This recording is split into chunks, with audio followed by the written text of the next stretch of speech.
Live. So we are live. Well, gentlemen, thank you so And much. we're recording as a backup.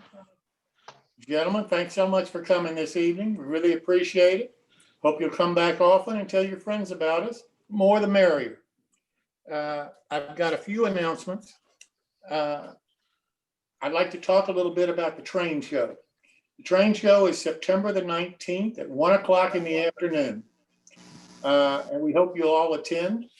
We're looking forward to this. It's going to be the first one that I'm aware of that anybody has tried to do or any organization's tried to do. And we think it is really going to be beneficial, both to the manufacturers who have agreed to participate and to modelers who may never have heard of a lot of these manufacturers because they're not the large companies like Lionel or Bachmann or that kind of company. These are the smaller companies.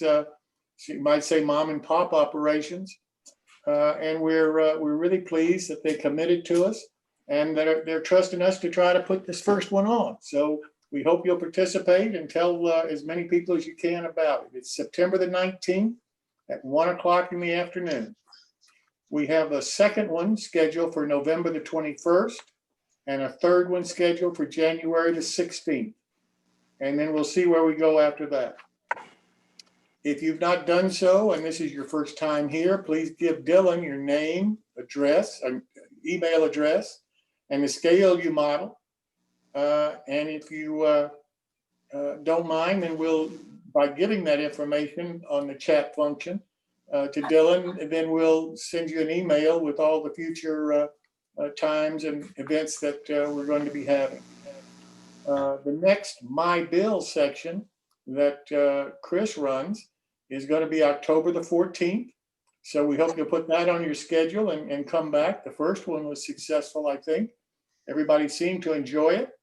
And we had some great participation. So we hope that you'll come back and share what you're building and let us see the modeling that you're working on.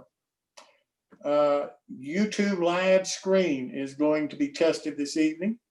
Dylan thinks that it's going to work. If it does, as expected, then from now on, in addition to our Zoom live meeting, we'll be live streaming each meeting over YouTube. We think that this may make it easier for some people to join us and therefore increase the amount of participation we have. And I'm all for that. So we'll be live streaming all the meetings if this works from now on. But Jim, you'll still have a recorded version on YouTube. Yes, yes. The live streaming will be in addition to what we've been doing in the past.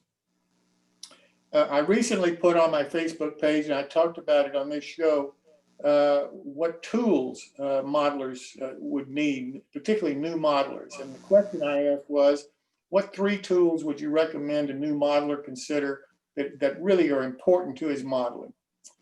I got 62 replies.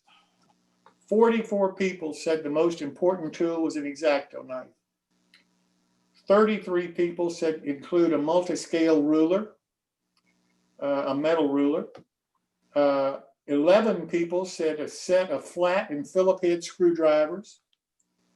And then coming in fourth, 9 people each said either a Dremel tool, soldering iron, or tweezers.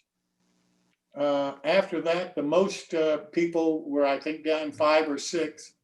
And the main one that they talked about was having the right adhesive. So that'll give you an idea, at least, of what these 62 modelers consider the most important tools for new people coming into the hobby. And I've used all of the tools, basically, that everybody mentioned at one point or another. And, you know, I can understand exactly what everybody was saying. But it's funny when you, depending on what kind of model you're building, what medium you're using to build it in, and where you are in the construction of your model railroad, people have different needs for tools. But the majority, at least based on this, this is what they came up with. So I wanted to mention that to you. Jim, I'm surprised that tweezers weren't mentioned more. Well, I was too. Yeah, because that's like a must. Well, and the thing that really surprised me, only one person, mentioned a critical element, beer. I thought the idea was good modeling. Depends on how many beers you have. My point exactly, sir. Well, there was a kit manufacturer that must have really liked beer a lot, because he would give you an instruction, then he'd tell you, go get a beer. give you another couple of instructions, go get another beer. All right, our feature modeler tonight is Bill Davis. Bill is really talented. I think you're going to enjoy hearing from him and talking with him. Bill, I met Bill through another modeler back in 2018. He was one of the first people that consented to me being able to profile him in one of my articles. And I really think that you're going to like what he has to say. So Bill, I'll turn it over to you, sir. All right, guys. For those who don't know me, my name is Bill Davis. I've been at this hobby for virtually all my life. I'll start my presentation by sharing. Let me do this first.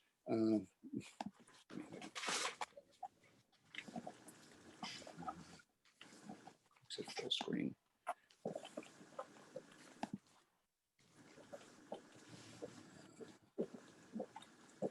Just 1 second, guys. Slideshow. All right. So anyway, this all started for me in Christmas of 1950. My mom and dad gave me an American Flyer circus train set. And my mom, I don't remember anything about it, but my mom tells me that I crawled around on the floor, falling around in a circle, and I was never the same again because I had discovered trains. I grew up in Cleveland, and so in the 50s, and so the only thing I got to see as actual real railroad steam engines was the nickel plate Berkshires running through Cleveland and the Cleveland Union Terminal Railroad. We would make our annual trips down to downtown Cleveland to the department store so I could see the train layouts in the windows. It's kind of interesting. I hadn't seen that kind of stuff in many, many years. And in around 2007, I was in St. Louis, and there was actually a department store in St. Louis that still put the trains display in the window. Really pretty cool and stuff. The next thing I discovered was Model Railroader, and that discovery really helped me develop some Model Railroad heroes.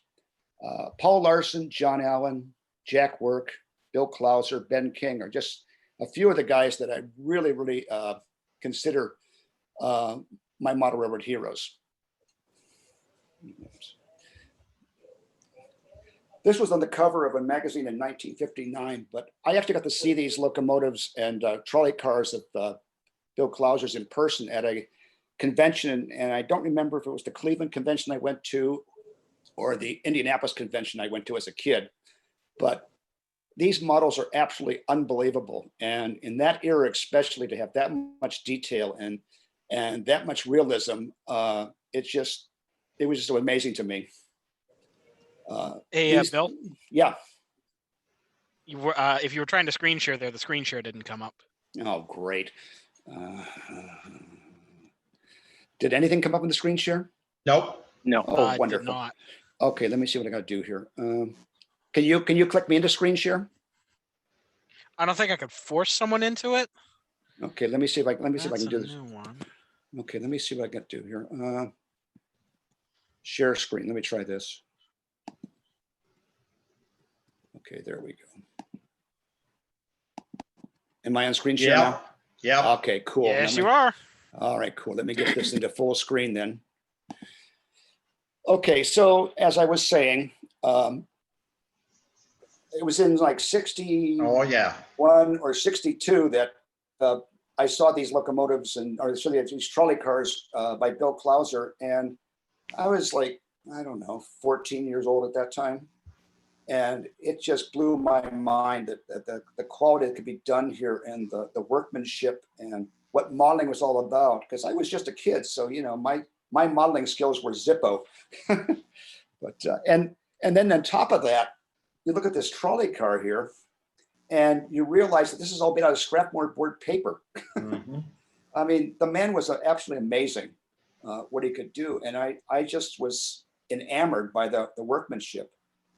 Same thing with Jack Work was doing the same thing. He was building models out of Strathmore board, hand scribing the siding and stuff. And I was just fascinated by this. The building process fascinated me more than even the models. It's just that the fact that these guys were doing this kind of workmanship.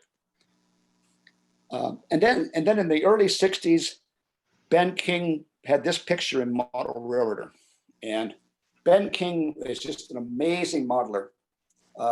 He spent a lifetime building a 3-foot by 10-foot switching scene. That tunnel you see there went into the closet, and there was a 3-foot turntable that turned the train. So his train just ran up there in that closet, turned and came back. But if you look at that workmanship on that and look at 1960s standards, that's incredible workmanship that he did.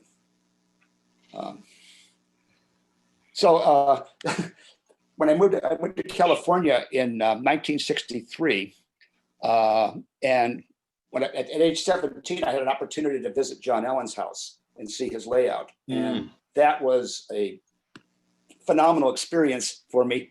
Although I probably came close to killing John Allen at that time, because I asked if I could take some pictures of the layout. And he was very gracious. He didn't treat me like I was some kind of kid. He treated me like I was a modeler. And I said, so can I take some pictures of your layout? And he said, well, sure. And I broke out a brownie. And him being a professional photographer, but I had a heart attack on the spot right there. And he gave me a stool, and I put the camera on the stool. And to this day, I have these terribly out of focus pictures of John Allen's layout, but I was there. Pardon me? Okay. So anyway, I got to go there a second time a couple years later when I was in the service. But before I went into service, I was going to college in Glendale. Now, I really sucked at school. I mean, I got to be the world's worst student. But in college in Glendale, there I met a guy named Bill Gould. Some of you guys may know who Bill Gould is. He had Gould Company, but he was making castings for Roland's House of Miniatures at the time. And these castings were absolutely amazing. And he was making patterns and stuff. And he was, he introduced me to narrow gauge and scratch building, and all that stuff was just phenomenal stuff that he did. And so, I consider myself lucky to have got to hang around with him for a year or so and stuff. Then I went into the service, and I was in the Air Force, and I got stationed in the Bay Area. Basically, I joined the Air Force to avoid going to Vietnam, which I really didn't want to do. But I spent 4 years in the Air Force, 3.5 of them up in the Bay Area. And I would go to the East Bay Model Railroad Society in Oakland. In your room somewhere? Pardon me? Anyway, I think we got some background noise. Sorry. Oh, about okay. Okay, no problem. As you're talking about this stuff, do you have more pictures? Because yes. I don't know if you're clicking through the slideshow or not. No, I am, but I don't know pictures in this particular part. Okay, not a problem. Yeah. Just figured I'd ask. Okay, yeah. So anyway, I went to the East Bay Model Railroad engineers, and they had HO, HON3O, and ON3 layouts. And I got to know this guy that built HON3 things. And he amazed me because he built a West Side 3-truck Shay, and the only part he bought was the light bulb. Only because he couldn't make a light bulb. And so, I'm seeing all this fabulous modeling going on here, and I'm thinking, I really want to do this kind of stuff.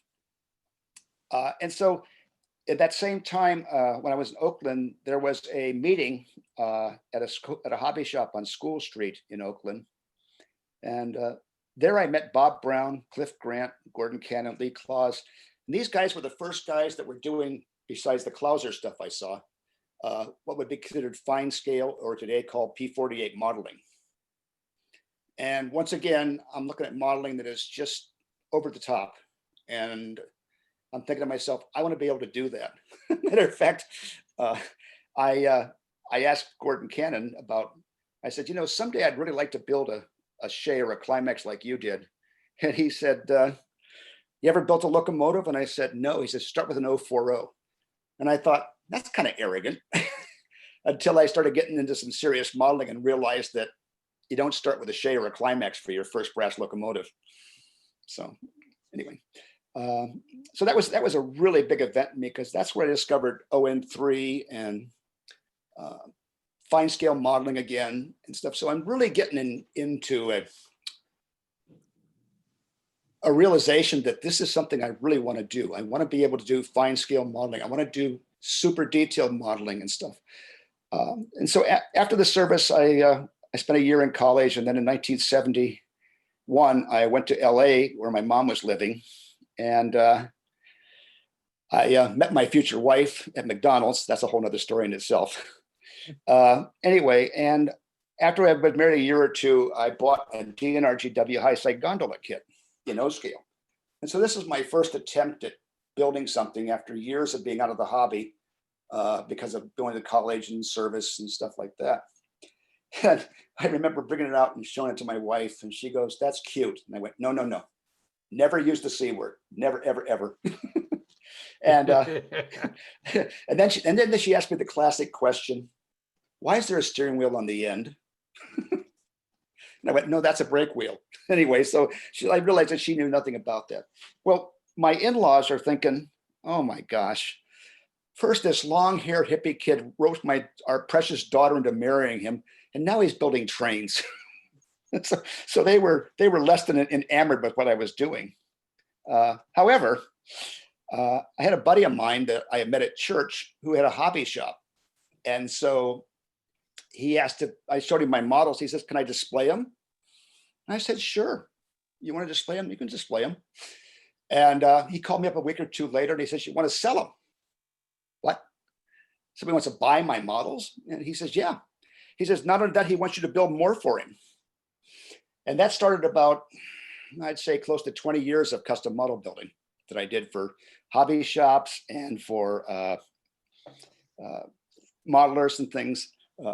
Kind of an interesting story. I was at a train show, actually a train meet. And at the time I was doing some custom structure modeling for a hobby shop in Pennsylvania, even though I'm living in California and shipping them to Pennsylvania. And this guy from Florida is showing me his layout, and he's bragging about these beautiful structure models that he had on his layout. And I'm looking at him going, they're mine. So, it was just kind of an interesting experience to have somebody actually have bought something that I had built for another hobby shop and stuff. Okay, so in the 90s,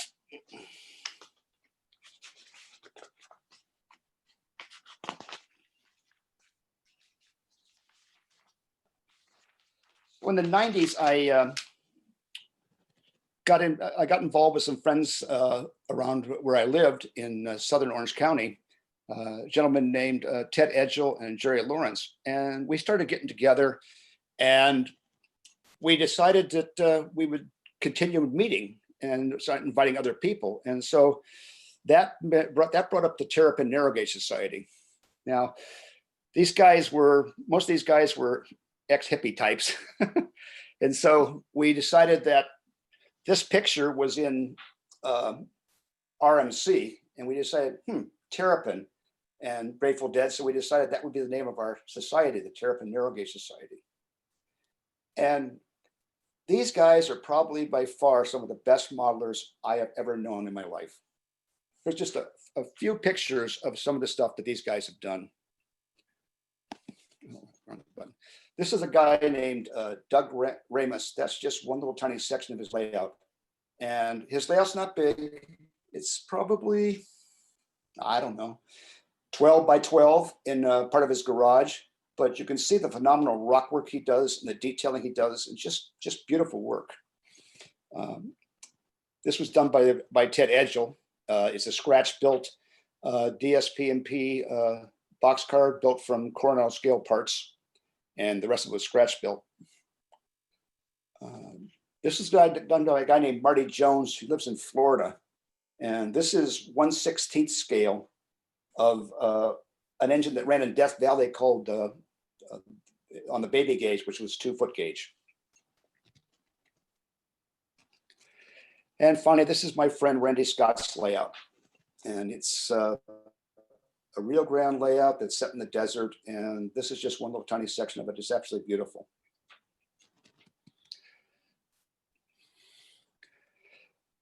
This led me into writing. Bill Schomburg of RMC came to one of our meets. He saw this model of mine, and I told him about it. And he says, "Would you like to do a review of it?" And I said, "Sure." And so I started writing reviews for RMC, which led to articles. And now I've got a column in O-Scale Trains. So, but of everybody that has influenced me in the hobby, and I can list as people that I was, lucky enough to meet or see their work, or that is, Tom York has probably had the greatest influence on me of anybody. Tom was living in LA at the time. I was living in LA at the time. And we hooked up at a hobby shop, and he influenced my modeling, my desire to weather. He taught me all kind of tricks and things. And just the association has been probably the most beneficial of anybody that I've been involved with in the hobby. So any questions, guys, or anything? You do some beautiful work. You really do, Bill. I'm really excited to see it. Well, none of that was mine, except for the Nash quad. That was all other people's work. But we'll get to that. Well, maybe so. Whoever built it, that is just absolutely beautiful model. Yeah, the guys in the Terrapin group, I mean, they are just phenomenal guys. I mean, it was a very interesting group because there was no rules. There was no president or no club executives and stuff. A guy named Jerry Lawrence was our librarian because he had a huge collection of magazines and books. And my job was to schedule the meetings. And the only real rule we had was bring something for show and tell. And some of the models that we brought were amazing. We had invited Russ Reinberg, who was doing Outdoor Railroader and Fine Scale Railroader and the annuals and stuff. And I told the guys, bring your models. And I never saw so many models appear in my life in one place. And Russ was absolutely blown away by the quality of what was being done by this group. And the cool thing about it is that we weren't structured. We just would, once a month, we'd round robin to somebody's house and hang out and, share a little food and talk trains. And I think that's would you put on some simple clinics like weathering? And I mean, the weathering in those models was incredible. Yes. We would have clinics, and there were guys that actually taught how to use real rust to weather for the rust effects and things. Real rust. That's the first I've ever heard of that. Yes. They would grind the rust up and actually be able to put it on a model and stuff. So let me just share a little of my viewpoints about the hobby and my philosophy about the hobby. Let me actually go back. I don't consider myself a model railroader. I'm kind of like Jimmy Simmons from that standpoint. I am more of a railroad modeler. I mean, I have no interest in building a layout. I love building dioramas. I don't like running trains particularly. And so those elements of model railroading just don't appeal to me. I just enjoy model building. And so that's why I consider myself a railroad modeler. I also consider myself an over modeler. And what I mean by that is that everything I build, I do as much detail as I possibly can. If I do a structure, I do all four sides and detail to the hilt. It's just something that I do and satisfies me model-wise. One of my friends was telling me about, he visited a guy that had a 120.3 layout of the West Side Lumber Company. And he had this massive trestle seen as the focal point of the layout. And they got to talking, and the gentleman who built this trestle had every nut bolt washer on this trestle that could possibly be on it. And my friend says, but nobody will see the back side. He says, but I know they're there. And that's how I model. It doesn't matter if someone's going to see what I've done. It's satisfaction to me that I've done it. Bill, let me stop you there and ask a question. Bill, how do you know when the model's finished and it's time to stand back, look at it, enjoy it, and go on to the next project? Well, for one thing, I don't do one project at a time. I'm a little too ADD for that. But usually there's a point where I just look at it and go, I think this is done. I don't think I can do anything else to this model and stuff. So I don't, that's, you know, we've discussed this before in this group here, and that's a hard question to answer because, you know, there's models I've built and called finished and then went back and looked at them again and said, you know, I can do this and this to this model. So it's kind of like the old adage, a layout is never finished. I'm not sure a model is really ever completely finished. I mean, there's a point where you just stop working on it, but the actual calling it done, I don't know, maybe that's an actual thing that happens. There's another little background to Bill. Sometimes you have to wait until a friend tells you that the model is finished enough to put on a contest table. And then he walks away with all the awards. Go ahead, Murph. Anyway. Yeah, we'll get to that. We'll get to that a little later on. And since you brought that up, Hey, I'm Bill, not a person Bill, who, you're cutting in and out right now. oh, great. Hopefully this will stop. Okay, I'll try this again. I'm not a person who needs to win a contest to prove that I can do what I can do. I'm just satisfied building the models. And I appreciate that people like Jim and some of the other guys in my NMRA group encouraged me to enter the contest with my models. I actually did build one model for that contest, specifically for the contest. And I'll show a picture of that later on.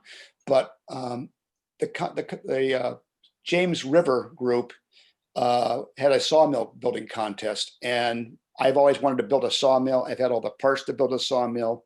And so I decided, okay, I'm going to build a sawmill for this contest. That way I will have built a sawmill. Because otherwise, you know, I had these castings for the sawmill parts from the 80s, and I entered the contest in 2016. So, you know, it's something that, okay, I need to get this done. As I said, I'm not a layout builder as far as that goes, but if I do build a layout or I build any kind of scene, I like the idea of shadow boxing. And there's some layouts here from Australia. Two of them are located at the Sundance Fine Scale Railroad Museum Fine Scale Modelers Museum in Odessa. Is that a town, Jim, in Florida? I can't tell. I've never heard of it. Okay, maybe it's something, but it starts with an O anyway, but it's down by Tampa, I think. Okay. Yeah. So anyway, this is the and the Australian guys and the British guys, I love what they do because they do little scenes as exhibition layouts, and then they'll do that for a while, and then they'll do something else. And so this is the Red Stag Lumber Company, and here's a close up of the work. It's at Scala. Yeah, Scala, that's it. Yeah. Yeah, it's Dave Ravel owns the building. It's a great place to go if you ever get a chance. Yeah, it's on the bucket list. Yeah, so anyway, this is a close-up of some of the work on this display diorama type of that they had. It operates the trains around it, but it's basically done for the modeling, and that's it. This is one called Muscat Ramble, which is at the Sundance. And here's a close-up of one of the scenes, and you can see the workmanship is just phenomenal on this.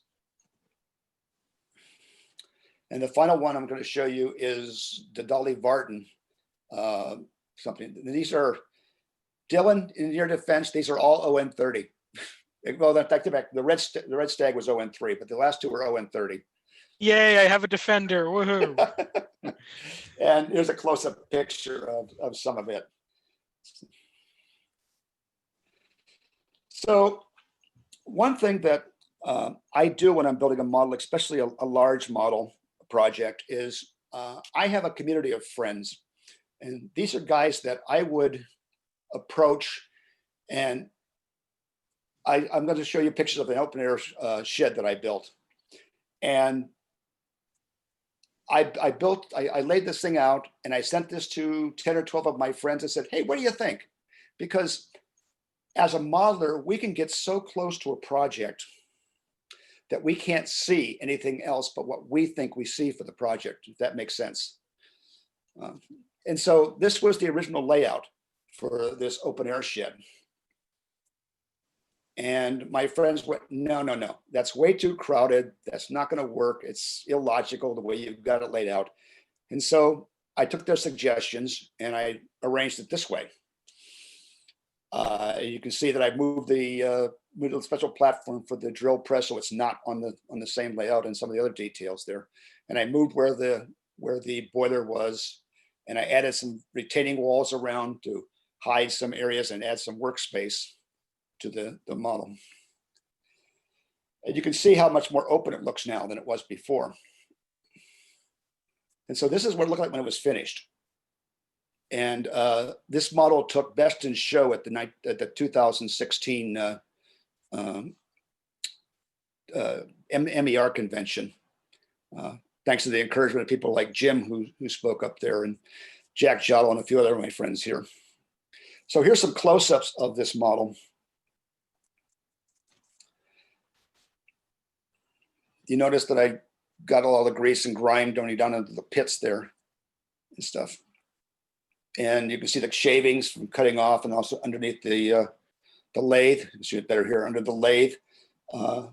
When I worked in California, one of my friends, who happened to also be a model railroader, was our locksmith. And so I had him save me the shavings from cutting keys. And so that's what those shavings are under there. And then I designed this with the idea that over the years, they kept switching this thing around. And so at one time that was a steam engine. And so the pipe comes out here, it would have went down to the steam engine and ran it. But now they've added a motor, but they kept the piping so that they could use the piping for preheating the locomotive to get it fired up. And also across the way, you can see with the hoses on it, and they used that for steam cleaning. And so I wanted the idea that, okay, this used to be steam powered, but they quit using the steam for running the machinery, but we'll use the steam for other purposes. It's just another view of the looking through the shed there. Bill, it seems to me that what your diorama is, what you try to do is not just model it, you're telling a story. Yes. Yes, everything I build, I have a buddy of mine in Richmond, and he and I would both talk about this. Both of us build our models with a story. Before I start building a model, I kind of compose a story of what I'm trying to achieve. And actually, this story to this structure is the fact that Sven Olsen, my made-up master mechanic for the railroad, did a trip to Cuba, because this is way before Cuba was Cuba as it is now, in the modeling thing. And he saw the open air sheds there, and being this is a southern railroad where high humidity and heat was an issue, the idea of having an open air shed was very appealing to him. And so he came back and he built this shed. And so that's the story behind building this model. Now, once again, this is the inside of the little shed that you'll see more of later on. That's on this layout. And I sent this to my friends and said, "What do you think, guys?" And the first reaction was, "That floor is way too clean. There's no way that floor would be like that." So I went, "Okay, that makes sense." And so I took their advice and I did this. You can see the dirt on the floor. You can see the spillage on the floor, the paint can that spilled over onto the concrete, the wear from entering and exiting, the broken board, which put it into the same level as the rest of the structure, because originally the floor was so clean that it was like a brand new floor, but everything was old. And so, you know, and labels were all made off the internet. And this is looking down the backside of the scene there. This guy is not pulling weeds, as my buddy asked me. he's actually, there's a motor down there, and he's looking at the motor. I located all the figures on my scene so you didn't actually see their faces. One of the things that's really hard to do is make faces look real. And so if I put them in a working position where they're doing something, but you're not looking directly at their face, I think it looks more realistic than having the faces that don't really quite look real. I mean, at least I can't paint a face and make it look real. This is just another scene down that way there. You see the ladder there and the barrel next to the ladder. The reason that chain is hanging over the side of that barrel is because there was a two-piece casting to make that barrel up, and I couldn't get rid of the seam, so I just put the chain over the seam.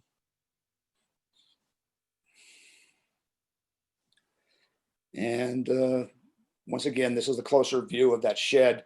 The crackle paint on the building and on the shelving unit there was done by there's a brand of paint.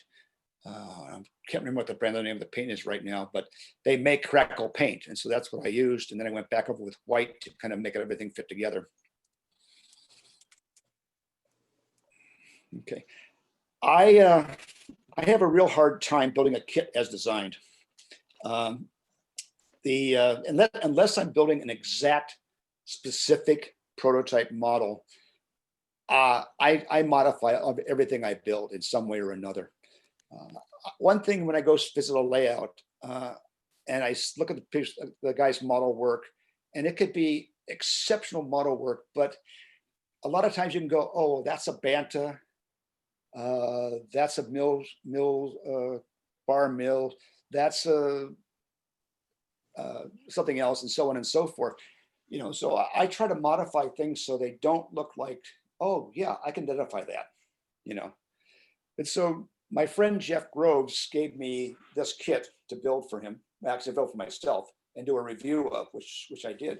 But I couldn't quite assemble it the way it looked there. It just didn't feel right to me. So I made some modifications in it. And Jeff liked it so much, he produced a kit with the modifications. But now, this is a Cheevers plastic GE 25-ton locomotive. And Arkansas Lime Company is like my favorite quarry railroad, and I love quarry railroads. And so I wanted to build this engine. This is the Arkansas Lime Company's narrow gauge. They ran narrow gauge till 2002, and then they standard gauge. Having family in Arkansas, you'd think I would have got to see the narrow gauge, but no. I didn't get there until 2004. And my father-in-law says, hey, take my truck and go look at your railroads you want to look at. Because I sent my father-in-law there and he couldn't find the trains. It's a picture of the track, but no trains. Anyway, so I get there, you know, it's summer in Arkansas. It's hotter than blazes. And my wife, and there's no air conditioning in my father-in-law's truck. And so we get to Batesville, which is about an hour and a half drive from where they lived. And I'm wandering around, and my wife's sitting in the car, and I'm wandering around looking at all the stuff. And I look over the hillside, and oh my gosh, here's the remains of the narrow gauge. And so I went down there and took pictures of all this stuff laying down. Left my poor wife sitting in the hot car the whole time.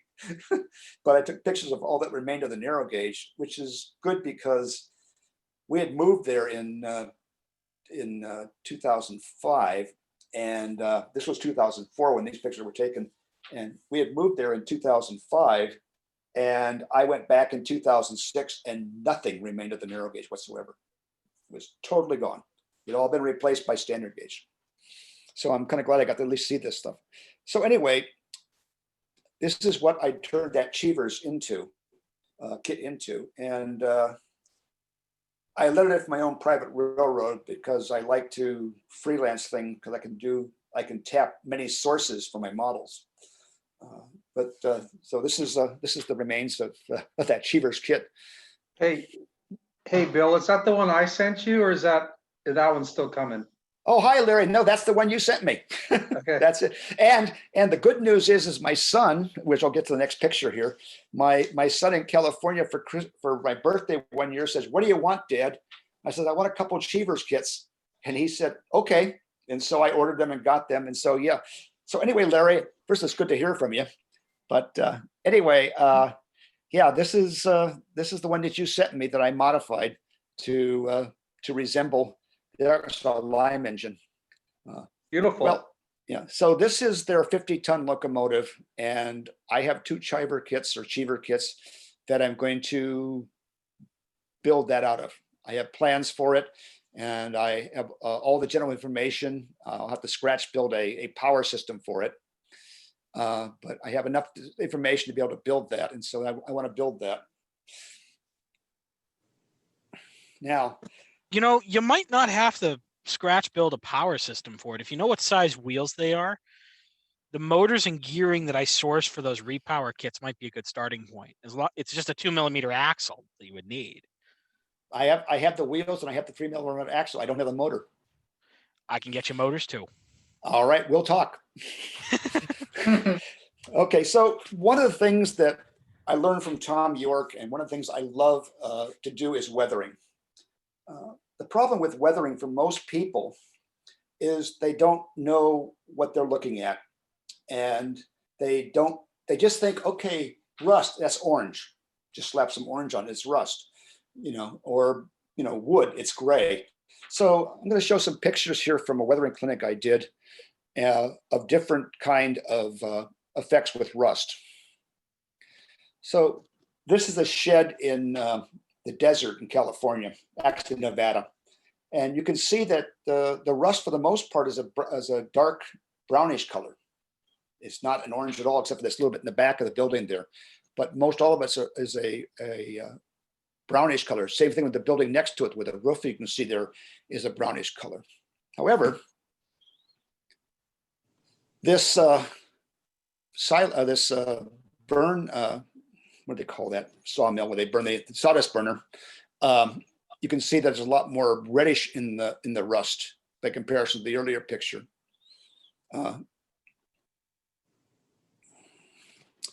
And this is a burn barrel. I lived in northern Arkansas for 4 years, and I had a burn barrel, and it looked just like that. And that's not mine, but it's just one that looks like that. And finally, note this bridge, that there's red, there's brown, there's orange, there's dark reddish brown colors, all in the same thing. And I don't know quite where this bridge was taken at. Now, when it comes to wood, I spent my life as a finished carpenter and a cabinet maker when I was working. And one thing you have to realize is that wood does not age the same way. Wood does not stain the same way. Wood doesn't do a lot of things the same way. And so just to take wood and slap on some weather it or some builders and scale silver wood, which is all great stuff. Don't get me wrong. That's all awesome stuff. But it doesn't maybe show what you're after as far as your effect. Also, different places weather differently. This is an ore bin, and it's in the California desert. Notice that it's probably 75 to 100 years old, and notice that it's all brown. There's no gray on it at all, because there's not much water to affect it there. And this is a shed in Nevada, and you'll notice that it's a little different color than the other one was, because of different kind of woods that were used here. This is a building in Pollockville, North Carolina, and you notice everything is gray on it. All the wood is weathered to a gray color. but this is a Mississippi shack. And you can see that there's a lot of white in that wood, a lot of light gray in that wood, a lot of different colors. And finally, this is a Louisiana shed in the swamps. Notice how much black is on that from the mold and from the moisture. So when I'm weathering a structure, I brew my own colors up for staining wood. I don't use just a commercial color. I maybe start with a commercial color. I've used timberline stains, which are a water-based stain, and I just add various colors to it till I get a color that I like. And as I work it down, I add more to it, so it's constantly changing, so that I don't have the same color every single time that I'm doing a model, which puts a lot of variety in your modeling. Okay, so the other thing that we need to take into consideration when we're weathering is the wind, the sun, the grease, and the oil. This little 25 tonner, you'll notice that everything's been wind blown against it. So all the stuff that's stuck to it has been blown on it. So you can see the grease and oil around the bearings. On the top of the hood, you can see the discoloration from the sun beating down on that part. And you can also see the abuse from accidents like the broken board, but also look at the rust and grease and grime that's on the pilot and also the bell. Okay, so I love this picture. Well, here's my model where I achieved that thing. The grease and grime that you see around the journals, I use the military modelers stuff for that. I think military modelers are so far ahead of us when it comes to things like weathering and painting and stuff like this. And so that was done with AK Interactive grease and oil paints, but you can use AK Interactive, you can use Vallejo, you can use Big. There's a life paint, I think it's called, and Wagner paint. There's all these different paint companies that are not railroad colors, but they are very much usable in our modeling to give us the effect that we're after if we're trying to get some weathering effects and some detail effects that we want. Any questions, guys? Why do you think the military modelers are so far ahead of us? I think that they're more willing to put the effort into one piece at a time instead of going after an overall view. And so they have more available to them for doing that kind of thing. And also they're dioramists for the most part. You know, they don't build a layout scene of a battle or something like that. I mean, they can, and some probably do, but generally speaking, I think each model is an individual model within itself, which is how I like to model. I was once told by a hobby shop owner that the military modelers and the are offshoots of the gamers who, Yep. who tend to be younger and have a little bit more spending cash. Yeah, and you're also right too, Jim. I went on YouTube. There's all kinds of stuff on YouTube, and the gamers they build castles and all these kind of things. So I learned how to paint stonework using a lot of techniques that those guys use to do a Dungeons and Dragons castle scene. So I mean, we should be willing as modelers to look at the other genres that are out there. I mean, airplane modelers, I mean, they do spectacular modeling and they put all the gauge faces on stuff, you know, so, you know, they know how to do chrome and things. You know, the ship modelers have specialties that they can use that we can all use. I think we should not be afraid to look at other hobbies within the modeling community to better our own modeling. I know I see things on the email list and the Facebook pages, and a guy's looking for a certain model railroad thing. Well, it's available as a non-model railroad thing, but he's got to be a model railroad because he's a model railroader. Well, that's foolish. I mean, don't be afraid to look at something else and say, okay, I will use this. It works for these guys. It'll work for me too. Yeah, I actually agree with that. And something you can try after COVID's over. I joined a International Plastic Modelers Association group that was local. Yeah, And you go, they have meets all the time and they go and they sit around the table and they're all modeling their stuff. You can ask them questions. You can learn so much. exactly. You know, Yep, I've heard other people say exactly the same thing you just said about that organization. Uh, I don't see them down here in Florida. I don't know why. Maybe they're here and I'm just missing them. But I have looked for them. Yeah, and an interesting thing here too. Larry didn't say anything here about this, but Larry is actually building a military base layout of World War I trench railroad stuff. And it's gorgeous. And it is gorgeous. Gorgeous. Yep, it absolutely is.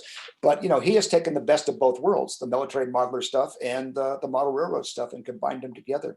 And so. You know, Bill, the other day somebody posted on a Facebook account, and I'm going to read this to you. And I think this is what you're doing to a T. I think this is your philosophy. An old modeler told me, take your time. Detail each part like it's the only thing to be seen on the model, and you will accomplish greatness. Yep, that is my philosophy. Exactly. And I think that's key to why a lot of things in the other hobbies people are able to do differently than we are. I do think that they're modeling a specific point in time, specific scene, a specific story, if you will. And that takes away a lot of the things that maybe we have in our mind when we're modeling, quote, a model railroad. Right. They're modeling a story of a specific scene on a model railroad. Yes, and I think it's very important that we do have a story of our layout when we're building a layout. And we're not just throwing down track and just building randomly without having some kind of story or some kind of something that we can relate to as we're building this thing. One of the most spectacular models I think I ever seen was a military model, and it was a model of the Rat Patrol Jeep. And the guy had a little diorama scene, and you see the Jeep has come over the hill, and it lands in a puddle, and there's only one wheel touching the ground. And there's a splash coming off where the wheel hits the ground there. You've got the guy in the back with a machine gun, but he's off the seat because of the impact of coming over that hill like that and stuff. And it was just absolutely spectacular that this guy had done this modeling like that and stuff. And like you said, every piece of that model was done specifically. That he painted the figures, everything he did was a model within itself. It was another good example of stuff like that these military modelers will do. I remember seeing this. I have it saved somewhere. Can't quite place where it is at the moment. But there was somebody built a diorama of a U-boat getting hit with a depth charge. Wow. And you can see the boat breaking in half. You can see the explosion. And they even put like little LEDs in the section where the explosion, where you see the flash. And you look at that and you go, that is just brilliant. I mean, you captured that one moment. And these military modelers do it all the time.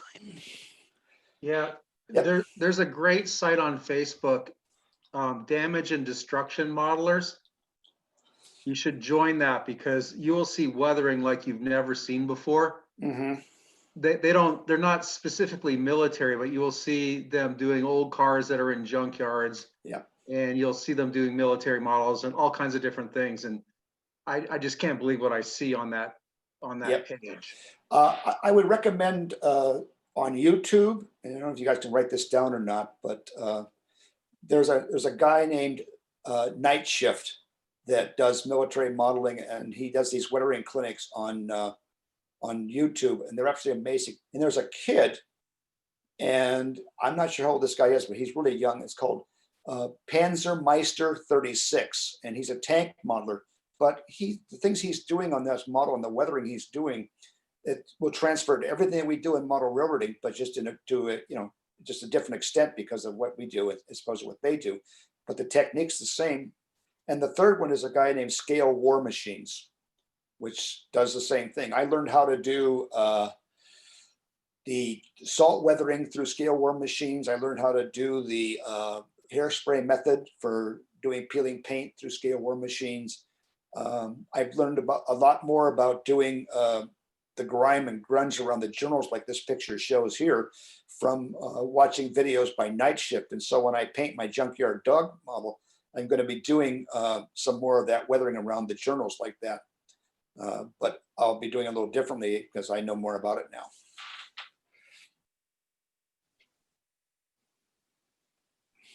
Okay, I love this picture. I can look at this picture for hours, and every time I look at this picture, I find something else in it. So just look up for a second here, and then I'll point some things out. Okay, if you notice that every roof has got multicolored tar paper on it of some kind or another. The second building from the left is missing a post. The barrels on the street are two different colors. The car is got different colored dirt all over it. The fender on the truck back here is a different color from the rest of the truck.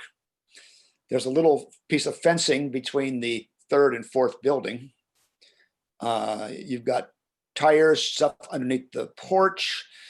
All these different little details makes the difference between just having a model built and having an actual scene developed.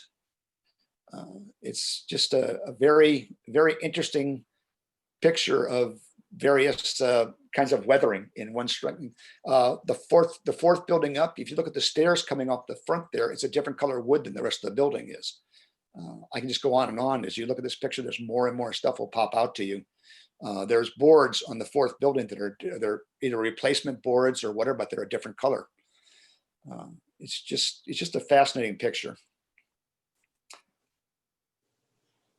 And this is a picture of the Middle Creek Lumber Company Railroad, I think it is, or coal company or something in West Virginia. But once again, this is just, look at the details in this picture. You've got the old ties that are just lying on the side there. You've got the barrel on the side with a dent in it. You've got the cars and two different kind of cars up there and styles of cars.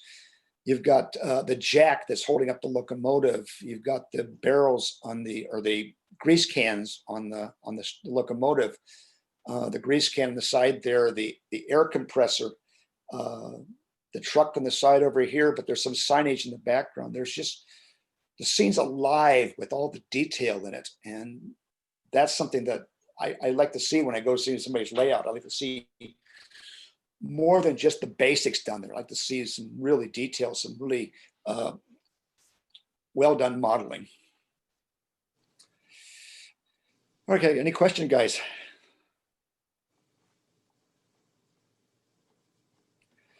All right, I'm going to finish this out with some pictures of some of my models and do some show and tell. So in the early 80s, Grantline came out with a porter kit, an 18-ton porter kit. At that time, I was a big fan of the Mishkal Lumber Company, and so I decided to build this based on the Mishkal Lumber Company. So I scratch built a saddle tank, and I did all the detailing just like the Mishkal Lumber Company locomotive was. Even though that was a Vulcan and this was a porter, I was able to get it close enough to look like the actual locomotive. I entered this in the Grantline Gazette Porter contest and got second place with it. According to Bob Brown, I would have got first place. I had a tender, but it didn't. So what can I say? That's one of the only other places I've actually entered a contest. So this is another porter that I built. I based this on a Rockton and Ryan locomotive that was ran in South Carolina. And so I extended the the deck. I added the coal box in the back. Combined a couple cab pieces to make the cab long enough to represent a larger cab. And that's my fictitious lumber quarry railroad name. Now, this is the only model I ever built specifically for a contest. And as I said earlier, I built this because they had all these sawmill parts, and there was a sawmill contest, and it was local, and so I was going to pass up on it. So I designed and built this sawmill. There's some unique features about this mill. Everything inside that mill is powered correctly as it would be in operation. One of the real interesting things I did with that is the sign on the roof is printed from my inkjet printer on wood. Yeah. And I was also wise enough to name it after my wife. You get points that way. I need all the points I can get. So you printed right directly on the wood. Pardon me? You printed directly on the wood, Yes. that sign. Holy Yes. man. Yes. Yeah, I figured out how to get it to go through my printer so I could do that. Now, there's a kit that comes out that's been put out by RPM, and it's Larry, I think you probably have some of these kits. It's a 1918 ambulance kit. Yeah, I do. Yep. Well, Larry, this is what I did to the ambulance. Nice. I took the kit and I converted it into a cartage truck. And I had so much fun building that one that I bought a bunch more of those kits, and I built this one out of one of them. And I got 2 more kits to build, which I'm not sure what I'm going to do with those yet, but they won't be ambulances. I know that. Yeah, I have a few details to add to this. So to your question, Jim, this model's not finished, although it's been finished for years. Gotcha. Because I need to find a shotgun and I need to find a moonshine jug to put on the seat. Because the story, I got you. the story behind this model is this is a hillbilly jalopy. If you'll take a rifle and a moonshine jug, I got you covered. I have a rifle. I have a rifle already. Okay. I just haven't put it on there, but I don't have a moonshine jug at quarter scale. So if anybody's, If anyone's ever looking for moonshine jugs, oh God, Philip Smith models sells great ones. Smith model. Smith models, but I'll try to send you one. Flip me an email later, Bill. Okay, I will. Eric. Also Cat's Paw. Cat's Paw. Is that another company? I'll try to find the website. It's CATZPAW. Same as the tool. Yeah, I guess. I don't know. Yeah. Well, I'm an old carpenter. I do. Okay. They got some great pieces they do, and all different kind of stuff. Yeah. I'll try to find the website. Give me a minute.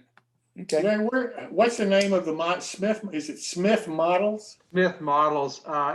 He's on eBay once in a while. He's on Facebook all over the place. He makes great dynamite cases, dynamite sticks. Wow. Moonshine jugs, moonshiners, coffins, all kinds of weird little details. How about bottles? Models? Bottles. Oh, no, that's Ed Trexler for bottles. Oh yeah. Ed, yeah. One of my projects that is incomplete that I've been working on for a while is I have a steel bridge that I built that is loosely based on the Palmetto Brick Company's bridge, and Ed Trexler did the braces that hold the rail down to the I-beams that go across that bridge, and I actually bought a couple sets of those so I could do the bridge that way. You actually built, Larry, you built that bridge that I'm talking about. Yeah, I built the whole bridge from end to end. Yep. Yeah, mine is not exactly the same bridge, but I absolutely love that bridge. I especially like it because of the fact that it has like the I-beams going across instead of ties, and the rails are bolted down with braces under the I-beams. It's just a phenomenal bridge. That railroad's gone now, isn't it? nothing's running there. I don't think they pulled the tracks up yet. Oh, okay. Okay. What Yeah, railroad's that? Palmetto Brick Palmetto Company, Brick. Yeah. It's Oh. in North Carolina. South Carolina. Oh, sorry, South Carolina. They had it running at the National Narrow Gauge Convention. Mhm. They let me in there to measure all the equipment a few years ago, and I've got it all detailed out, all the pictures, all the measurements. My son was holding a stick I made with, foot long Yeah. sections on it and stuff. Yeah, I got It- those pictures. Yeah. Yeah, and there was a guy, he was on Railroad Line Forum. I think he's deceased now. I don't know. His name was Grandpa something or other. Old Goat. Old Goat. That's what it was. Old Goat. Yeah, and he was building the cars and the little 10-ton, 10 or 12-ton critter that Metal Brick built and stuff like this. And he's deceased now, isn't he? I don't know. I hadn't heard that. I actually had those cars at my house for a little while. Mhm. He mailed them to me so I could see what he had done with them. Mhm. But the reality is they are almost dead on for Bachman's side dump wood cars, only they have metal tippers on the top. Right. Bachman should just like go get the measurements off the drawings and have a whole different line for next to nothing. I would buy a ton of them because my intention is to build a quarry type of diorama. So, yeah. Real quick on that Mishkal Vulcan that you mentioned. Mishkal, there is a surviving Mishkal engine. There It's are three actually of them. yeah, I know. Is the Vulcan one of those? Yes. So Yes. the Vulcan survived. The T The- boiler Shay's around, The T-bar Shays in Redding, and then California. there's the 8-ton porter that they had. Yeah, that I'm not sure where that's at. That might be in Oregon. No, it's at the it's in Placerville, California at last Oh, report. okay. Okay. And I just put a link to some pictures of it in the chat. Oh, They're cool. older pictures, but you could tell somebody went to town on this thing. I mean, Mhm. Yeah. you can see the old style porter slant cylinders, and beyond that, Yep. I have this thing's been butchered. Yeah, I have a book on the Mishkal Lumber Company, and they show earlier pictures of it and the 16-ton Shay, and yeah, they from square one butchered these locomotives to make them look the way they look. Yeah, kind of like you can see the slanted cylinders. Are you sure anything else is left of the porter?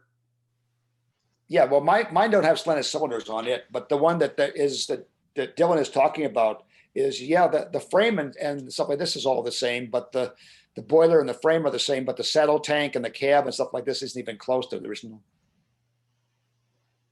And what was it? I know the T boiler Shay.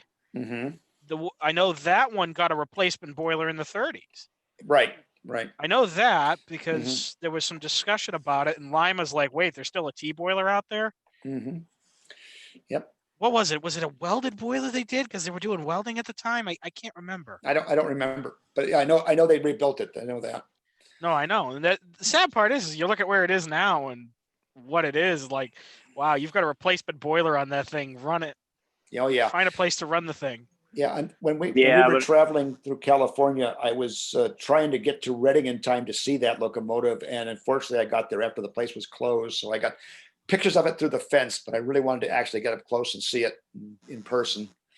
But it just wasn't in the cards. So now the porter, I believe, was up at the Nevada County Narrow Gauge Museum. It's still owned by Hal Wilmotter's son. Right. And they used to run it down at Ardenwood Park. Yep. Yeah. That sounds more like it. I was in my wife and I's travel. We got to that Nevada County Narrow Gauge Museum, and unfortunately they were closed. But they were working on the engine house, and one of their main people gave us a personalized tour through the museum. And I remember seeing so the Mishkal cars that they have there and some of the other things around there and stuff. I put up a link to the cat's paw still. Okay. And it's got the jugs, and of course the parts are available separately, but there's even a moonshiner in there. Oh, cool. He's consumed a little too much of his own product. Well, I could put it, he could be on this truck in the passenger seat, kind of passed out there. That'd be perfect.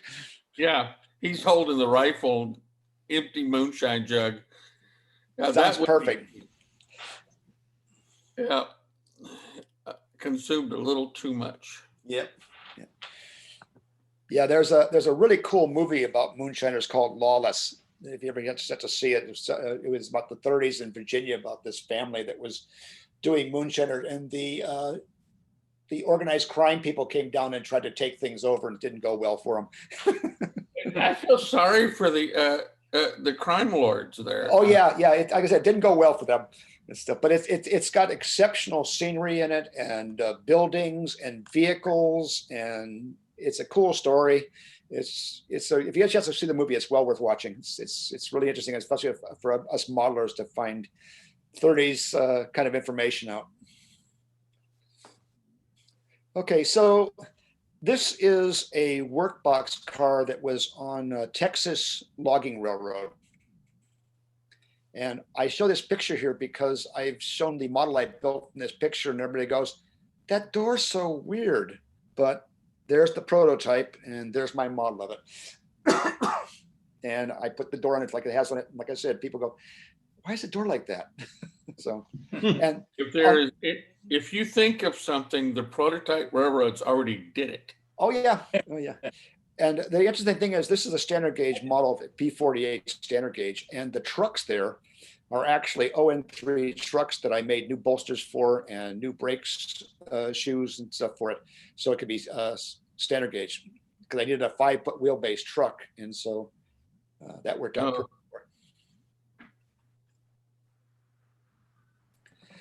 Okay, this is a pilot model that I built. Tom York did a magazine in the 80s, and he drew plans for this. And I built a model of it, and he was going to make a kit of the model, which he never of this machine, but never did it. So he was going to use it for his pilot model for the kit, but it never came out. But this was quite a scratch building project to build this thing. The boiler and the mechanism that you see there, the drums and all that, those are CHBs, but everything else is scratch built on this. A few castings are Tom York's in there too, but most of it's scratch built. What were we gonna say, Jim? How'd you get the wiring done? That is thread. I have a spool of thread that looks like wire, and it's a quite large spool, fortunately, and I've used it on a lot of different projects with my logging models. So that's what those are. They are thread. Looks nice. Thank you. This is a American Model Builders Dills Market Kit, and I built it with the idea that the front was well maintained, but the rest of the building wasn't. And then Tom York came up with a detail kit for us. So you see the front porch and the piers it sits on and stuff. Those are all from Tom York's castings. I can't remember who spoke about the dog, but I've got 2 dogs in this picture here too. If you notice in the front there are 2 dogs there. None of them are a dash hound though. I'm not sure what they are. That building looks more like there'd be bloodhounds outside. Yeah, well, it is the South. I model the South, and so it is the South. Yeah. Have you regauged the dogs? Yes, I did. Yes, I did. Yeah. Oh, and 27. You got to be careful how you word things sometimes. I grew up in Tyler, Texas, and there's a lot of buildings like that, even brick ones. Mm-hmm. Oh yeah. Where the front is practically pristine, mm-hmm. and you get past the first 2 rows of 10, and everything looks like it came from the 1901 time frame. Right. You know, nobody has ever cleaned the brick. Right. The tin is all rusted. You know, they haven't put a new roof on it since it was built. Mhm. Yeah. But the front looks I, immaculate. I know that, I know exactly. I love those kind of buildings, and I built a lot of those kind of models where they just took care of the front of the building. They didn't care what the rest of the building looked like. Well, this is downtown I'm talking Okay, about. this, I did a trade with somebody, and I know, Hey, I Bill. understand that, and that's very common. It's not that out in the middle of nowhere. It's very common that was like that. Hey, Bill, you're Yeah. cutting in and out again. Yeah. There you go. Now you're back. Hopefully, okay. So anyway, I did a trade with somebody, and they sent me this terrible boxcar body. I mean, it was just awful. And so I removed the underframe and built a new underframe under it, and I removed the detail parts off of it and redetailed the whole thing and repainted it and lettered it. And I created this Carter Brothers boxcar out of it because, like I said, the original model, I didn't put the picture of the original model, but it was just atrocious stuff. So, and you notice that I do all the brake rigging when I do this, Lincoln pin couplers. Yeah. Now, this is an interesting little piece here. There used to be a product available. I don't know if it's still available or not now, but it's really great. It's called Sophisticated Finishes. And they have a rust, and they have a patina, and they have all these other different kind of finishes. And it's designed for the guys, the people who do like, what do they call that? Where they take and make like a statue, and they weather it out with, so it looks like it's old and stuff, or they'll do like a frame, and they'll do it on the frame and stuff to get the older effect and things. Well, I found that it works real good for making rust on a model. And the way you use it is you put this like metal looking material on there. I think it's lead based. Maybe that's why you can't find it anymore. And then you put a kicker type of thing on it. And the next morning you get up, it looks like that. And when my CPD group had their peanut butter lid contest, I put those cars into this and made a ore bin based on an English ore bin. And a couple guys here are trying to re-rail that car before the boss shows up and finds out what they did. There's the story behind what's that picture there. And actually, there's a little sign that I have in front of the thing that says, put your back into it, boys, the boss is coming.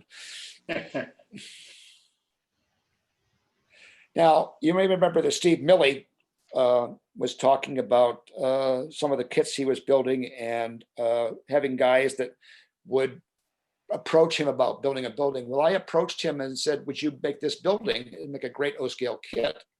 And he said, sure. And so together we worked on it, and we created this building. There's actually a swing on it. I mean, it's very close to the actual building. The building is based on a picture, much like the other gas station that Steve talked about. Is based on a picture by Dorothea. Oh gosh, what's her last name? Lang, Dorothea Lang. And it was located in North Carolina. I can't think of the name of the town right now, but it's a little town up a little north of Durham. And so that's the front of it, and that's the side of it. Okay, and so you guys know that I don't just do O scale, I've also done HO for other people. This is Steve Milley's first kit that he had me build to do a review of, which I did. It was a real fun project to build, but it's really strange working on HO after you've spent 30, 40 years doing O scale. It's a whole different mindset. There's another view of it. And my last picture in the whole thing here is my friend Rob had a hopper car, and I needed to do a weathering project for a clinic that I was going to do. And so he gave me the hopper car. It is an original Norfolk Southern car that was used to haul cement. And so that's it. That's it, guys. That's pretty much it. You got any questions, comments, statements, whatever? Excellent stuff. Lay it on me. Excellent stuff, Bill. Pardon me? Well Excellent done, stuff. Bill. Well done. Yeah, thank you. Yep, This is absolutely. excellent. This is excellent stuff. Mhm. And then again, I say that having seen your work in progress pictures too, so I know where it came from. Mhm. This is good. This really is. Yeah, definitely. Well, I'm glad you enjoyed it, guys. Yeah, it's very Well, nice. thank How you. long does it Thank you. normally take you to do say a car or a building? You know, how long does it usually take you? It depends on the size of the car and building. The sawmill took me 6 months to build. The American Model Builders building that you saw with the fancy front, but the weathered out building, that probably just took me maybe a week of model time. And this took me probably about 2 days to weather it. This hopper. It just all depends on the size and how far I'm going with the model and how much I got to actually do scratch build wise as opposed to using commercial parts. I really love the scratch build, and that's what my column is about in OCL Trains. It's called the Modeler's Workbench, from the Modeler's Workbench, and it's basically just building models stuff. So Well, even that tendency of yours to scratch build something and make it unique. I mean, that's already changed the junkyard dog. mhm. Those diagonal braces you did, that's going to be the standard for the braces for the side frames, Mhm. just because it makes it look different. And I'm like, and when you sent me those pictures, I'm like, that is really good, and it's different. You know, I have to give you credit. I was going to do it earlier, and I didn't think of it. It's in my notes, but I missed it. But I think you made a really wise move of putting out to a few select modelers your pre-production kit, so that the errors can be discovered by them and not by your production model. And that's where the thing about, when I said about community of modelers, when you have a circle of people around you that you can trust their opinions and stuff like this, and are willing to share their work, and you share your work with them. I spend lots and lots of time with Murph modeling together and stuff like this. And we've changed things on the layout. We've worked on personal models together. We've done castings together and stuff. And that interaction with the other modelers, but also to get the feedback from other modelers, really improves what your ability to do things is all about. Oh, absolutely. And this isn't the first time I've sent a kit out to have somebody build it to say, hey, tell me what you think. Mhm. You know, I did that with a set of prototype coaches that I gave to Al Judy. I said, Al, see what you can make with these. Mhm. You know, we learned what improvements need to be made. But Right. with the junkyard dog, just, you know, go into that real quick. That's a Tom York kit. Mhm. That is a Tom York kit, full and full. And the fact that he offered me that kit, the opportunity to take it on. And for a long time, I kind of felt like, you know, people kind of know who I am. Well, that kit's going to be my crown jewel, Mhm. because it's such a good kit to build. Yeah. It You know, really, it's a good kit. It makes a good looking locomotive, and it's unique. yeah, You know, agree. I look at that and I go, the first thing that I said to myself when he offered me the kit is, I'm going to have people test build it, because I could test build it all day. Mhm. Here's the problem. I'm not going to find every single problem. Right. You know what I mean? Yeah, well, that's where it comes down to what I was saying about, you can be so close to a project that you can't see the things you need to see. You know, and that's why I gave one to Aaron Yeah, Loyette. yeah, That's why I yeah. gave one to you. That's Mhm. why I sent one to Scott Mays and Mhm. you know, a few other, you know, and a few other people that their names escape me at the moment, and I Mhm. feel like, and I feel bad because I do talk to them Mhm. and get feedback from them. Which the That set, that spoiler that'll alert, I'm not the best with names because I deal hey with so many people on a daily basis. hey Dylan, that only gets worse with age. Yeah, I know, that's what I'm told. But you know, you know, what am I supposed to do? It's a Tom York kit. Tom York is one of the best kit designers I've ever Yes. seen Yes. his stuff for. Yes. You know, I gotta, don't get me wrong, I had changes I wanted to make. That's why I went to a one-piece cab, Right. Right. because I looked at the cab. I'm like, you know, I can put this together and clean this up, Mm-hmm. but your average Joe is going to have trouble with it. Right. Not Right. to say they might not figure it out, but what if those cab sides warp? Yeah, well, back in the day, you might remember the blue box Athearn kits. That all you had to do is stick the floor in the thing and screw the trucks on Oh, and I slap the do. That's couplers how and be done. that's how I started, is those kits There like were that. there were all kind of guys that couldn't put them together. The average Joe couldn't put them together, couldn't figure it out. So yeah, don't it get me happens. wrong. I have no problem playing tech support for my customers because you bought something from me. If you have a major question, I should be able to answer it. Right. With the repower kits for the rail truck, I try to, the reason I built 3 of them and purposely tried to break one is to figure out where it could go wrong. Right. What you need to do so it goes right. Yeah, and that's really, really important as a manufacturer, because a lot of times there's guys that put things out and you start putting it together and you find out that the parts don't fit or whatever, because he just put the kit together and just put it out there. He didn't take the time to either build one himself or have other people build one to make sure everything is right. And that's why I think it was really wise what you're doing. Very good business practice. Oh, I know. Don't get me wrong. I've had my moments where I stumbled and tripped and fell flat on my face. I'm sure I have.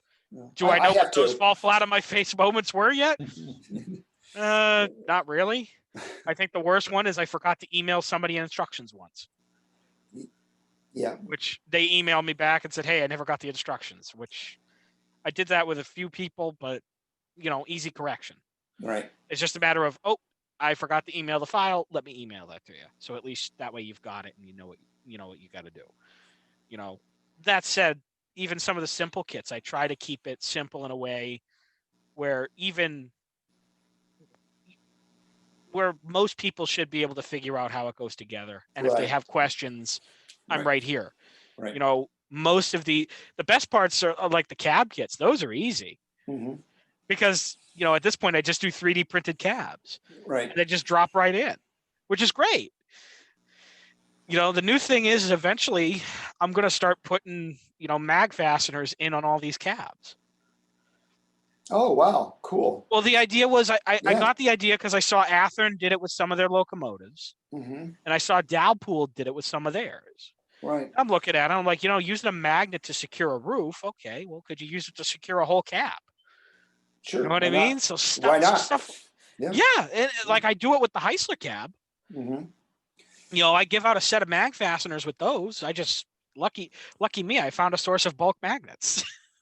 Yeah, I like that idea, because a lot of times when I'm building a model, and it has a motor and stuff like this, but maybe like Jim right now has my GE 25 ton that I built to put a DCC in it. Well, I'm not. That's not my forte at all, type of thing. So that model's been basically finished for a long time. I actually have never glazed the windows though, so there's a little more to do in it. But so the body's never been glued onto it. The idea of maybe having that body stuck down with magnets is really a clever idea. I never even thought about doing something like that.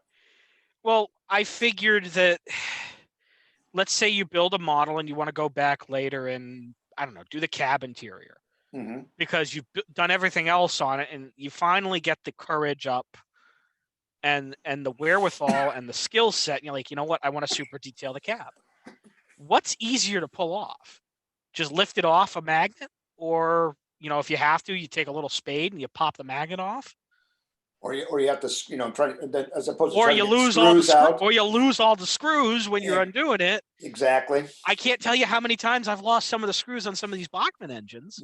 Yes. You know what I mean? Yep. And so it's a matter of making it easier. And then the same thing can be applied to couplers too. Yeah, there's the traction guys in HO scale have apparently started using magnetic couplers.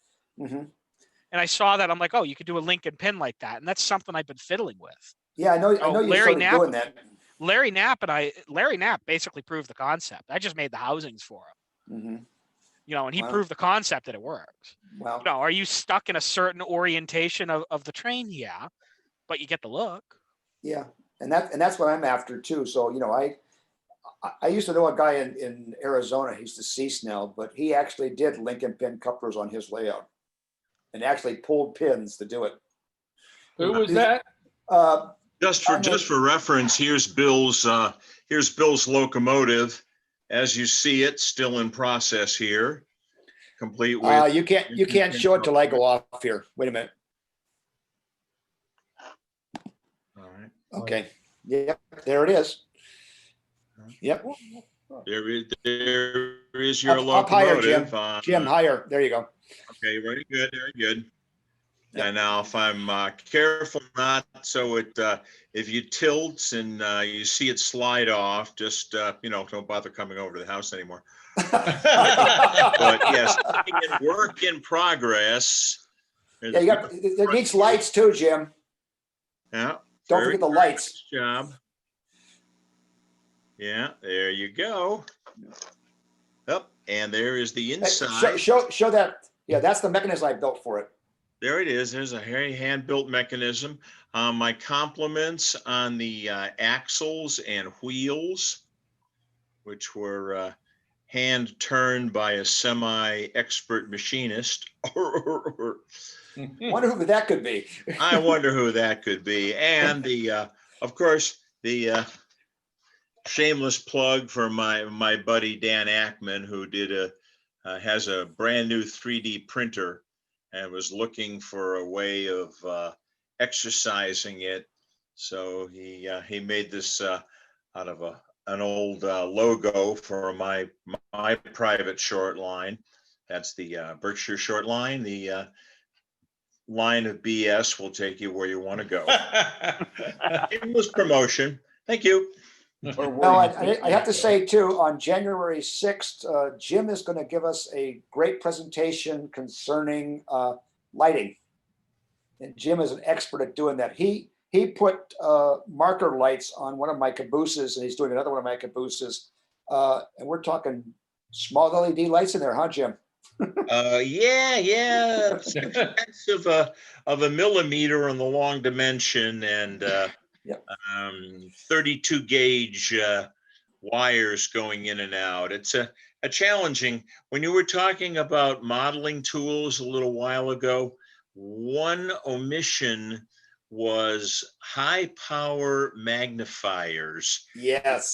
Those of us that have reached a certain age, it's a very necessary tool.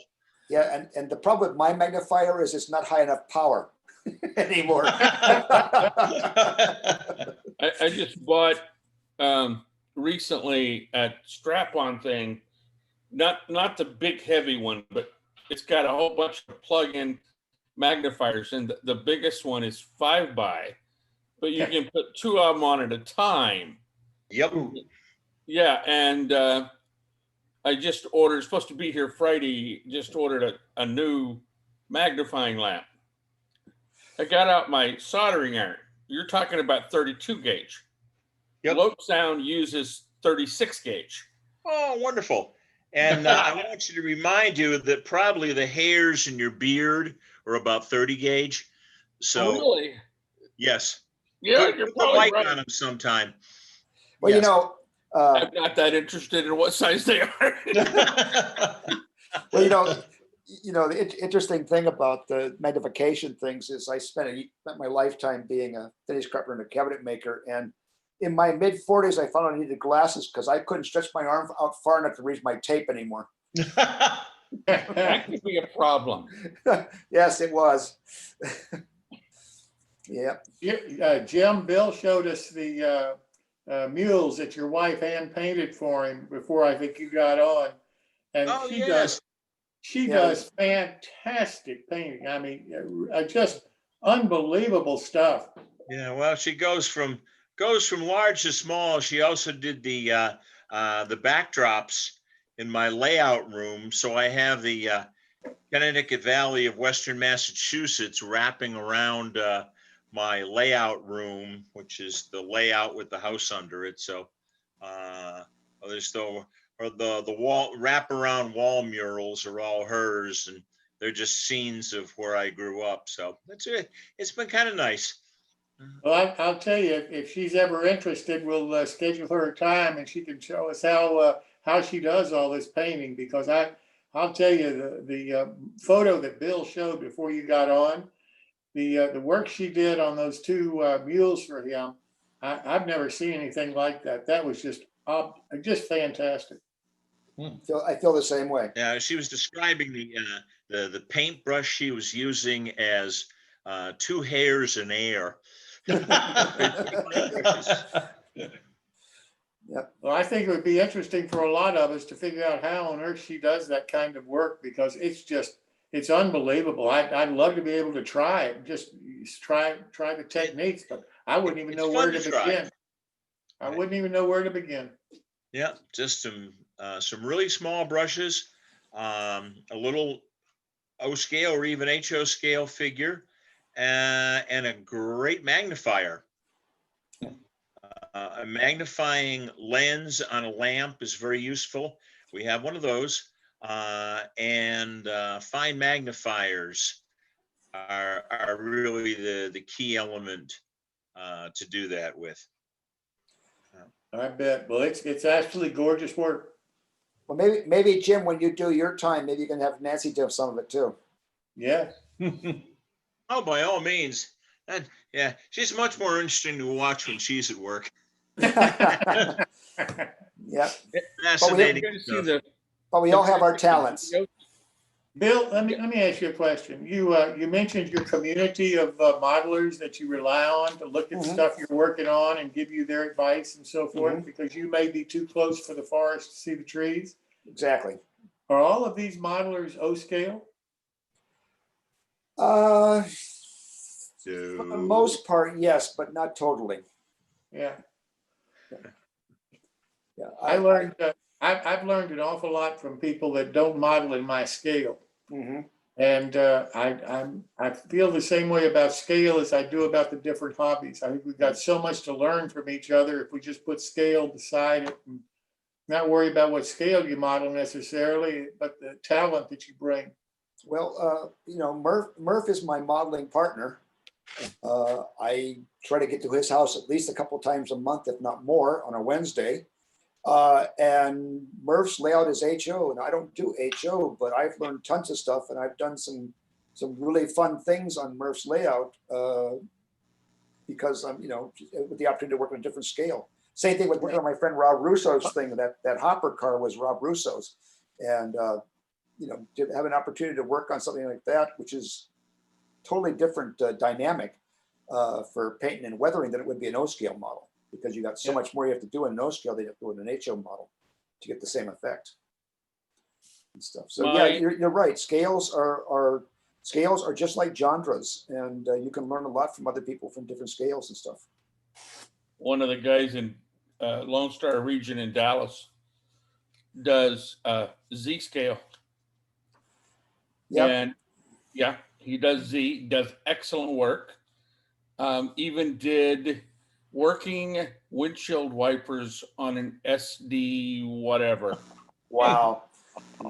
Well, in scale, marker lights and all that stuff.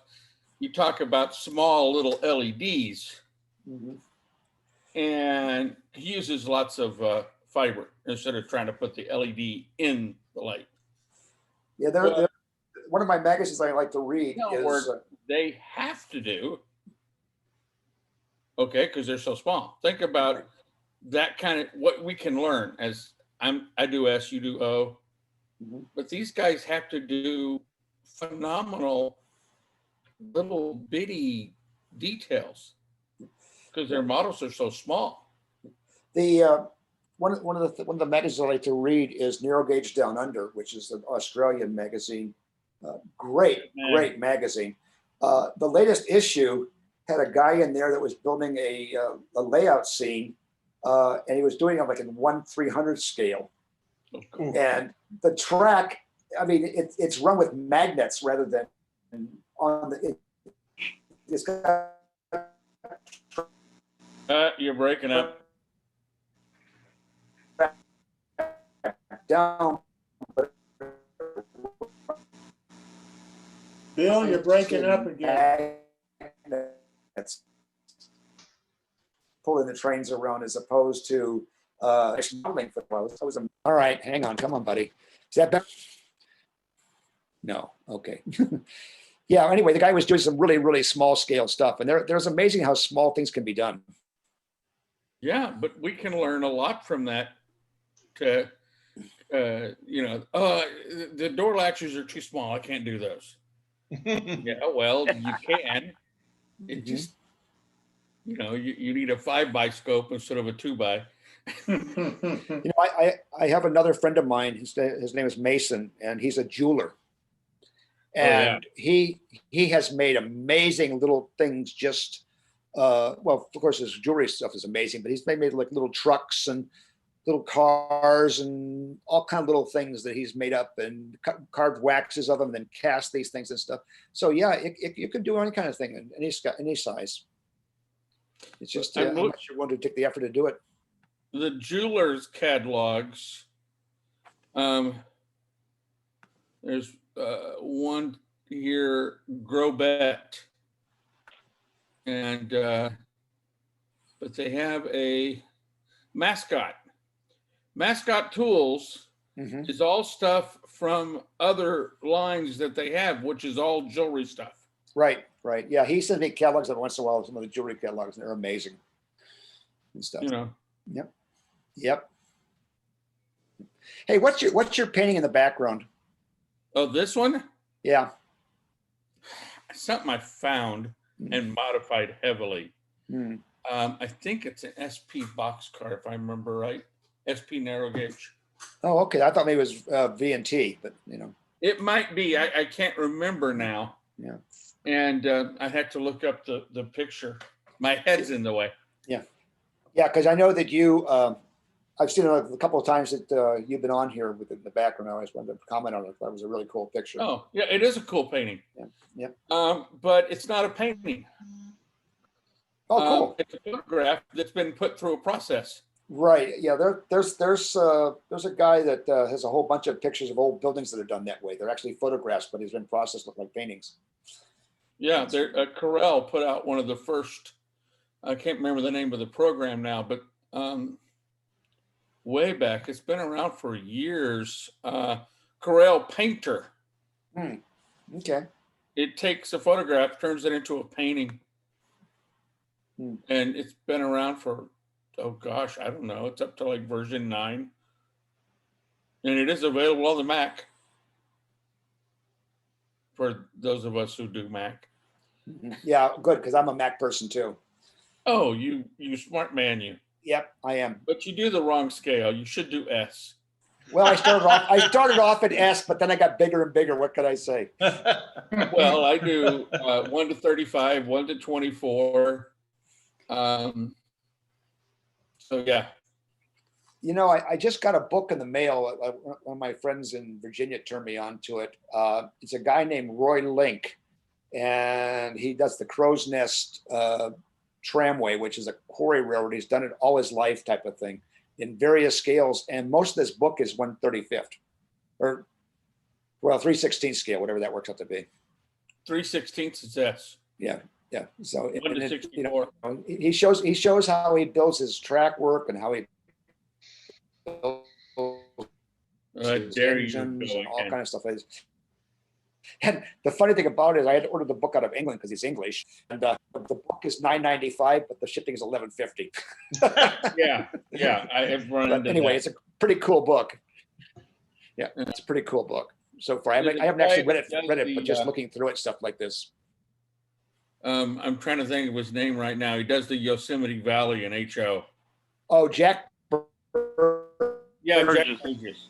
And he's another one of those who's done the same railroad forever.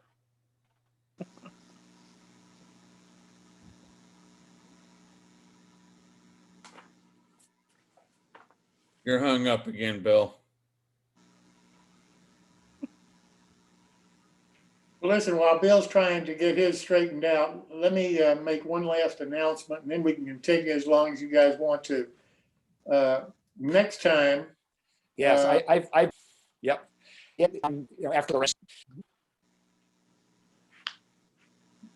Next time, Saturday, September the 12th. The featured modelers are going to be Jack and his last name. Bill, I'll let you help me do it again. Shuttle. Shuttle. And Rich Britton are going to talk about the New Hampshire Model Railroad Museum Mhm. and its automation and computerization of that railroad, which operates exactly like the prototype did in that area in 1909 every day. Right. And it's going to be something to see and something to hear them talk about. So I Right. hope that you can come back. Yeah, And you Bill, can. I'm sorry. Yeah, I was saying you can go on YouTube and see videos of that layout. Exactly. And Bill, I can't thank you enough for tonight. You know, you said wait until you're finished and make sure that I thought you did a good job. I think you were outstanding. I think this has been one of the best presentations we've had by anybody, and I really want to thank you for taking the time and joining with us tonight. Now, with that said, no point in leaving everybody, but you can continue on. I just wanted to get it in before people started leaving here. What was that date again?